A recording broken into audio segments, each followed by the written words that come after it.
Hello guys, welcome back to our YouTube channel. So just look at this token here, okay? Or I am trying to trying to access the login API, or this login API creates the JWT token, okay? Or thereafter, like I use JWT token for authorization or authentication, my other APIs as well. But there is a loop in this token as well. So suppose I copy this token or go to my uh, website, okay, like this is the JWT decryptor tool, paste it here. So you will see that all these credentials that is consist in this token, like my name, my email ID, my user ID as well, or even the issuer and audience as well. Or like it means that like my token used for the authentication authorization of other APIs. But suppose this token is stolen by the hacker, or even like he can misuse this token as well, okay? Or we all know that we add the expiration type of the token as well somehow. So suppose that the token is not expired yet, or or it is around 1 hour to like expire the token as well. So in this 1 hour he can do anything with this token, or he can destroy our application as well. So let's see that how to encrypt that token as well, because in this encryption we will use the mechanism of the JSON Web Encryption method here, okay? Or like, what is the JSON Web Encryption? It means like in the JWT token we have three segments. First is the header, second is the payload, and third is the algorithm. But in case of JSON Web Encryption, we have the five segments of in a single token, okay? Or first is the header, second is the payload, third is the, I guess, IV, or fourth is around encryption text as well, or fifth is the like algorithm as well. So all such combinations of five segment can't able to read that token as well, okay? Or like this JSON Web Token decoder can decode the token which has the three segments. But in case of five segments, so let's see that how to implement the JSON Web Encryption, because we want to encrypt the token, or I don't want to reveal all such details as well. So let's see that how you will encrypt your token here. So let's go to the code, or this is the code that we are trying to create the token as well. Or we have the claims, we, or after that I am trying to signing, I have the signing credentials as well, issuer, audience. So in such a way I have created the token here, okay? Or after the in the middleware I am trying to validate a token as well through this token validation parameter. So this is the a basic fundamental thing that we always implement here. But I want to encrypt my token here. So how you will encrypt your token in this application as well? So let's see. So first of all, what I will do here, okay, let's do some changes here, or what you have to do here.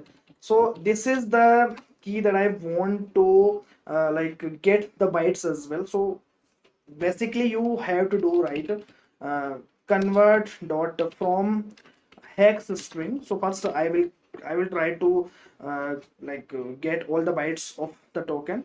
Thereafter I will create a separate variable, which is the, I would name it as a encryption credentials as well. So encryption credentials, okay? Or this credentials will use the algorithm as well. So what algorithm it will use here, okay? Or let's see, encryption credentials, okay? Or in this encryption credentials I have to pass the token here. Now the second parameter that I want to pass as a algorithm as well. So I will write the uh, security algorithm, or dot AES 256 KW, or another algorithm that I want to use, which is the security algorithm, not like this, security algorithms dot AES 256 CBC HMAC SHF 512. So this algorithm I want to use here.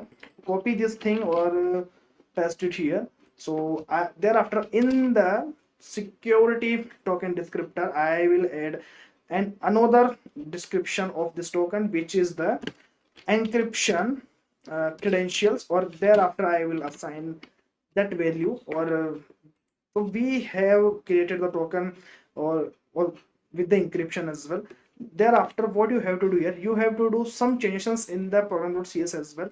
Okay, or this is the minor changes that you have to do here. So just remove this encoding get bytes. Okay, we will use the convert dot from hex string, or there the another thing that I want to add, JWT decryption, not token decryption key, or equals to, or let's keep all the things similar.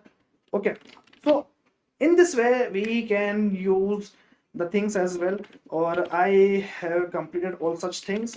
Let's rerun this application, or we will see that five segments of the token, or we will try to decrypt the token there. Okay, so first let's create a token, thereafter we will decode the token in the JWT decoder as well. Okay, so let's create a token, or let's wait for a few seconds as well.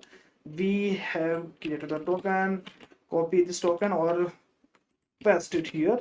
There you will see that error, like this tool only supports a JWT that uses a JWT compact serialization, which must have three base URL encoded segments separated by two periods as defined on RFC 7515.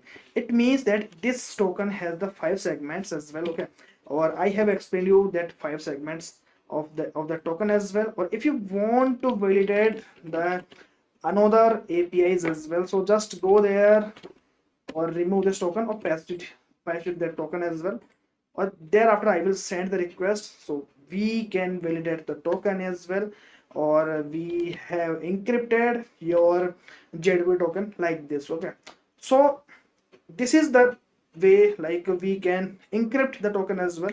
But guys, there is a, like it has the loophole, you should not use this practice on the production environment. Okay, or if your application is vast level, if you think your application requires the scalability, so please don't use these things as well, because it is not a good idea, or even I would highly recommend you that please don't use this algorithm as well, or to protect your token.